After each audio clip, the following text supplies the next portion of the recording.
Like, how did Clark decide that he was going to move to Metropolis, and how did Perry White hire him, and how did he get Lois to fall for him, and how did Lois figure out that he was Superman? Did she find out on her own? Did he tell her? Did he just like show up at the house? Did he have to woo her? Was she in a relationship with somebody else before and he had to wait around like the cuck he is? Like, what is it that had to be done to get to where they were? Did they exchange keys? Does he just break into her house every what? Like, dude don't even use X-ray vision. Like how did the bots come about? Did they come in his ship? Was his ship at Kemp Farms? Is a ship in the Fortress of Solitude? How did the cousin show up? What was that conversation like?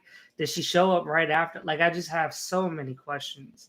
And not that I need a backstory, but I need like more of a setup to what this story is.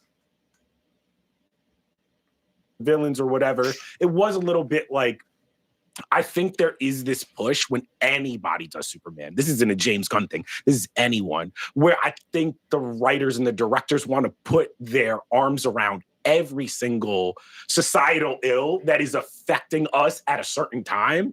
So this movie wants to deal with, like, I do think that there is a Palestine, Israel, Ukraine, Russia thing. There is like social media and what's that doing to our brains? The fucking press. There is like every single just like thing that, like, if Superman was real, what would he have to face is in this movie. And sometimes I'm like, damn, I'm like, this is almost distracting from the one central spine that I'm really, really interested. Because I'm like, what was the one central spine, just for so the audience can hear you? Like, what was the one central thing you were interested in? I think the story of Superman basically like being at this inflection point in his superhero career, where he's just like, I want people to consider me human and to trust in me, but there's no more trust in the world, is like the central spine. Now, how do you tell that story without social media?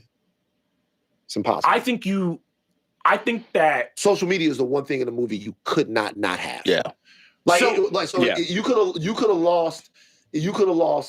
kaiju, you could have lost all of that. You could have lost any of that stuff. The social media aspect of it, you could have lost the geopolitics. That was the one thing you had to have. So and I think it is very, very like touchy at this moment where, you know, it would have been more interesting than having like a whole Justice gang. If you would have just had Guy Gardner, who was kind of like an outcast Green Lantern and had like, you know, wild out on social media and was kind of like shunned, and like that happened to Clark, and then he had to go find Guy Gardner, and Guy Gardner had to kind of like mentor him and help him kind of get back on track.